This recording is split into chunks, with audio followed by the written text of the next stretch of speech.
बीते दिन हमने देखा है कि कैसे यूनियन पर एक के बाद एक इल्जाम लग रहे हैं। अब वो नीट एग्जाम की कंट्रोवर्सी से जुड़ा हो या फिर ईवीएम को लेकर चल रहे अभी तक डाउट, वही इसमें एक और नाम जुड़ चुका है और वो है न्यू क्रिमिनल लॉज को लेकर चल रहे विवाद। आपने अब तक कई सीनियर लॉयर्स को इस मामले में यूनियन के खिलाफ देखा होगा कि इन न्यू क्रिमिनल लॉज को पेश करने से वे कुछ भी कॉलोनियल लॉज रिमूव नहीं कर रहे हैं, पर सिर्फ लॉज को और स्ट्रिक्ट करने की कोशिश कर रहे हैं। इन लॉयर्स की भीड़ में सीनियर एडवोकेट कपिल सिब्बल और इंदिरा जयसिंह काफी आगे दिखते हैं और कुछ दिनों पहले ही सीनियर एडवोकेट जयसिंह ने newly appointed law and justice minister Arjun Ram Meghwal को एक लेटर लिखते हुए इन लॉज को डिले करने की भी मांग की थी, जो कि 1 जुलाई से इम्प्लीमेंट होने वाले हैं। वहीं सबको शॉक देते हुए लॉ मिनिस्टर अर्जुन राम मेघवाल ने बीते दिन ये क्लैरिफाई किया है कि गवर्नमेंट इन लॉज को 1 जुलाई को इम्प्लीमेंट करने वाले अपने फैसले को रिकंसिडर नहीं करने वाली है and stated from July 1 all 3 laws Bharatiya Nyaya संहिता, भारतीय नागरिक सुरक्षा संहिता एंड भारतीय साक्ष्य act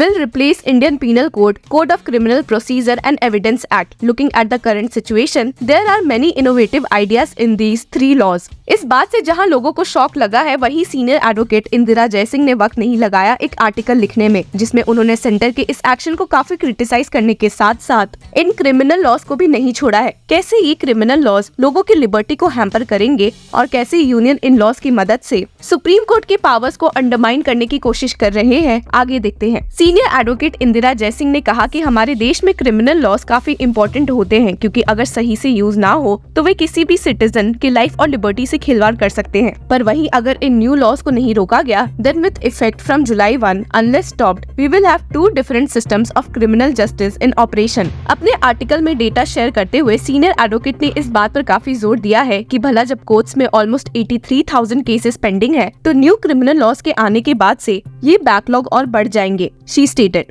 "This backlog will only increase by an estimated 30%, leading to a virtual denial of access to justice." Backlog और कॉस्ट की बात हटा दे तो सीनियर एडवोकेट ने इस बात पर तो काफी ही जोर दिया है कि कैसे इन न्यू क्रिमिनल लॉज के कुछ सेक्शंस तो बहुत बुरी तरह से लाइफ और लिबर्टी को हैम्पर करते हैं। और सबसे पहले बात उन्होंने सेडिशन से शुरू की है। She stated, "Notwithstanding the fact that Section 124A of the IPC, which defines sedition, is challenged and stayed by the Supreme Court of India, it has been repackaged in a more virulent form and enacted in the new criminal law, Section 152 of the भारतीय न्याय संहिता Act 2023। इन दोनों laws में different ये है कि जहां पहले law में sovereignty और इंटीग्रिटी ऑफ इंडिया को लेकर कोई रेफरेंस नहीं था, वही न्यू लॉ में इसे इंट्रोड्यूस करते हुए न्यू ऑफेंस पहली बार डिक्लेयर किया गया है। और इसका रिजल्ट ये है कि an ordinary right can be elevated to the level of an attack on the sovereignty and integrity of India. अब दूसरे ऐसे एग्जाम्पल पर आते हुए सीनियर एडवोकेट जयसिंह ने बताया कि कैसे ये न्यू लॉज सुप्रीम कोर्ट के पुराने जजमेंट्स को भी ओवररूल कर रहे हैं and stated,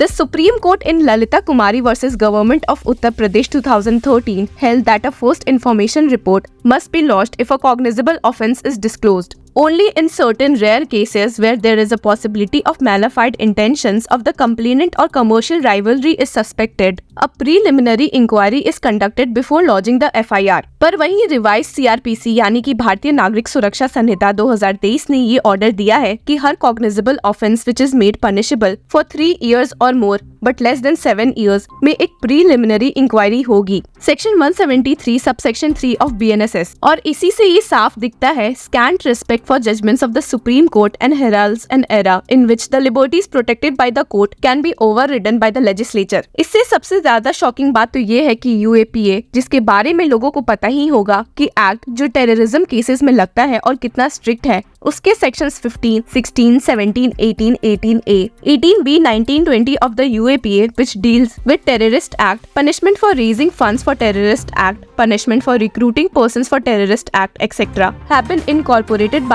and large in section 113 of the भारतीय न्याय संहिता Act 2023। ऐसा करने से यूनियन ने तो जुडिशरी की मुश्किलें बढ़ा दी है, क्योंकि this will make it possible to be prosecuted for the same offence under 2 different laws by 2 different agencies, the NIA and the local police of the state। और इन्हीं सब का एग्जाम्पल देते हुए सीनियर एडवोकेट इंदिरा जयसिंह ने कहा है कि these developments herald the beginning of an era in which our hard-won rights guaranteed by the Supreme Court of India can be undone in parliament by a government which has the numbers to govern। और एक आखिरी बार इस बात पर जोर डालते हुए senior advocate Indira Jaisingh ने कहा है कि कैसे इन लॉज को इतनी जल्दी इम्प्लीमेंट नहीं करना चाहिए and stated With the announcement of the National Litigation Policy, the भारतीय नागरिक सुरक्षा संहिता 2023, भारतीय न्याय संहिता 2023 and भारतीय साक्ष्य अधिनियम 2023 ought not to come into force on July 1 and until we are guaranteed speedy access to justice through a judicial audit of these laws on the extent to which the backlog of criminal litigation will increase and the impact of these laws on fundamental rights of the accused।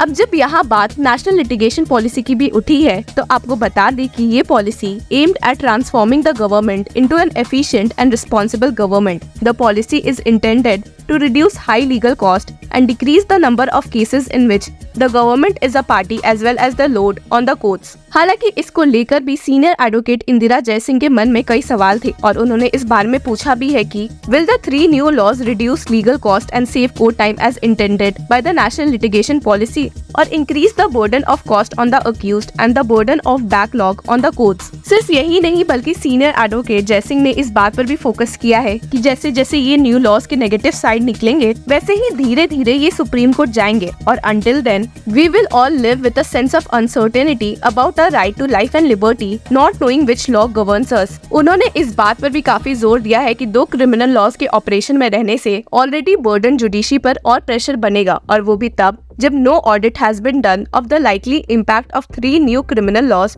on the delay that will be caused or the infrastructure needed to upgrade the system of delivery of criminal justice। Senior advocate Indira Jaising के अलावा हमने आपको कहा भी है कि senior advocate Kapil Sibal भी in laws को ड्रैकोनियन लॉज कहते हैं इसलिए क्योंकि ये पिछले लॉज के मुताबिक काफी स्ट्रिक्ट है और इस मामले में उन्होंने फर्दर क्या कहा है आगे देखते हैं। 90% जो ये बिल है ये वही बिल है, इनका हिंदी में ट्रांसलेशन कर दिया है, वही बिल हैं जो पहले से चले आ रहे हैं। तो जो कॉलोनियल बात ये कर रहे हैं, कॉलोनियल ईरा की बात जो कर रहे हैं वो तो उससे भी ज़्यादा सख्ती दिखाई जा रही है। मतलब कि जो अंग्रेज नहीं कर पाए ये हम कर रहे हैं और 90% तो वही है, तो ये भी गलत बात है। इसमें भारतीयता क्या है मुझे ये समझ नहीं आई। मतलब कि अगर भारतीयता ये है कि लोगों को ज़्यादा देर अंदर रखना, जेल में बेल नहीं दिलवाना, ठीक है ना, बेल होने नहीं देना, ऐसा कानून लगा कि किसी के खिलाफ भी टेरर एक्ट जो कि विरोध करे, कोई विरोध करे और कहना कि अगर नेशनल इंटेग्रिटी को आंच हो जाए तो वो टेररिस्ट एक्ट हो जाता है, ठीक है ना। इसमें भारतीयता तो मुझे समझ नहीं है, भारतीयता का मतलब क्या है। जहां यूनियन ने इन लॉज के इम्प्लीमेंटेशन को डिले करने से सख्त मना कर दिया है, वहीं अब देखते हैं कि इस मामले में नेक्स्ट कदम क्या हो सकता है। Till then keep following law चक्रा।